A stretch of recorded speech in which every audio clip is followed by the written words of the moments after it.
Oke, pertama-tama, Assalamualaikum warahmatullahi wabarakatuh. Perkenalkan nama saya Muhammad Novel Aditya, kelas 2B Teknologi Informasi. Eh, Penalaran kalimat induktif. Penalaran induktif adalah penalaran yang bertolak dari pernyataan-pernyataan yang khusus dan menghasilkan simpulan yang umum. Dengan kata lain, simpulan yang diperoleh tidak lebih khusus daripada pernyataan. Premis. Beberapa bentuk penalaran induktif adalah sebagai berikut. Generasi. Generasi ialah proses penalaran yang mengandalkan beberapa pernyataan yang mempunyai sifat tertentu untuk mendapatkan simpulan yang bersifat umum. Dari beberapa gejala dan data, kita ragu-ragu mengatakan bahwa lulusan sekolah A pintar-pintar.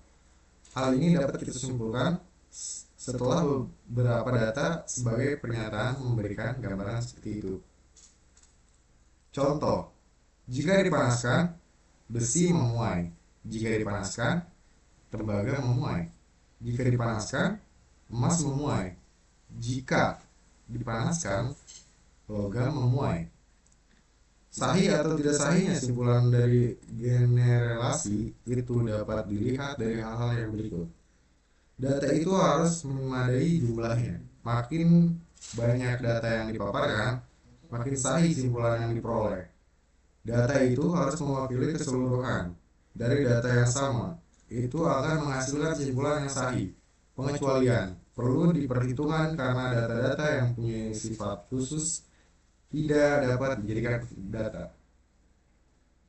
Analogi. Analogi adalah cara penarikan penalaran secara membandingkan dua hal yang mempunyai sifat sama. Contoh, Nina adalah lulusan akademi A. Nina dapat menjalankan tugasnya dengan baik. Ali adalah lulusan akademi A. Oleh sebab itu, Ali dapat menjalankan tugasnya dengan baik.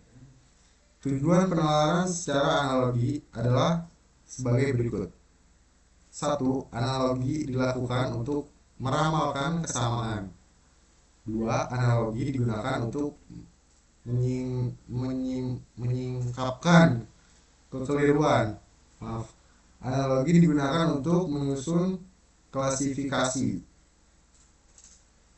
Ada juga hubungan kasual. Hubungan kasual adalah penalaran yang diperoleh dari gejala-gejala yang saling berhubungan. Misalnya, tombol ditekan, akibatnya bel berbunyi. Dalam kehidupan kita sehari-hari, hubungan kasual ini sering kita temukan. Hujan turun dan jalan becek. Ia karena ya, ia kena penyakit kanker darah dan meninggal dunia. Dalam kaitannya dengan hubungan kasual ini, tiga hubungan antar masalah yaitu sebagai berikut. A. Sebab-sebab ini berpola. A. Menyebabkan B.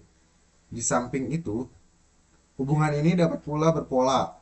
A. Menyebabkan B, C, D, dan seterusnya. Jadi efek dari satu peristiwa yang dianggap menyebabkan kadang-kadang lebih dari satu.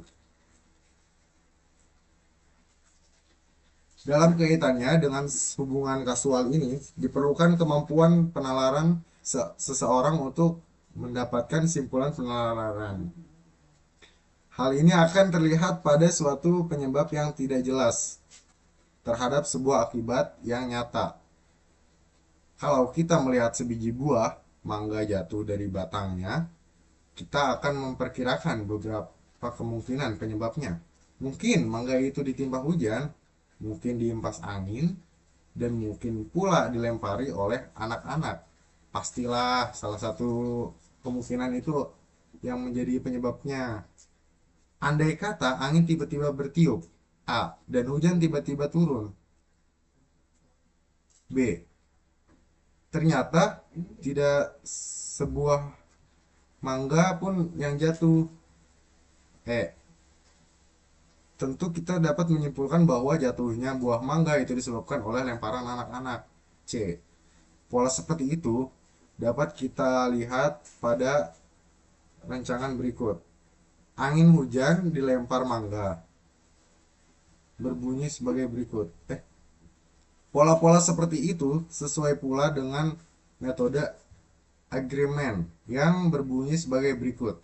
Jika dua kasus atau lebih dalam satu gejala hanya satu kondisi yang dapat mengakibatkan sesuatu, kondisi itu dapat diterima sebagai penyebab suatu tersebut. Teh, gula, garam menyebabkan datangnya semut. Gula, lada, bawang menyebabkan kedatangan semut. Jadi, gula menyebabkan kedatangan semut.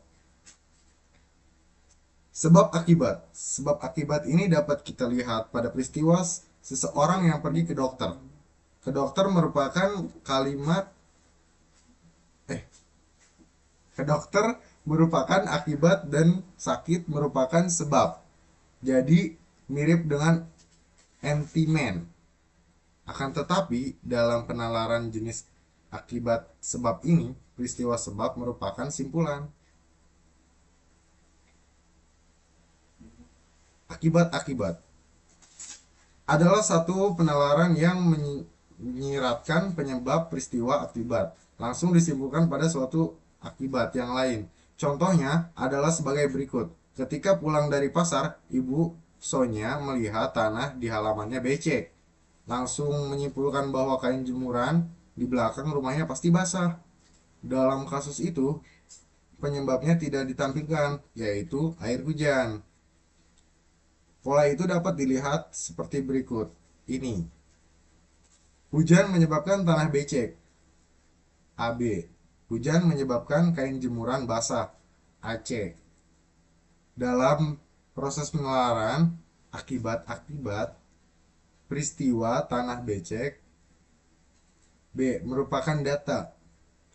Dan peristiwa kain jemuran basah, C. Merupakan kesimpulan. Jadi, karena tanah becek, pasti kain jemuran basah. Sekian, terima kasih. Itu sekiranya penalaran. Sekian, terima kasih. Sekiranya itu penalaran kalimat induktif dari saya, Muhammad Noval Aditya, dari kelas 2B Teknologi Informasi. Terima kasih. Tenet, tenet.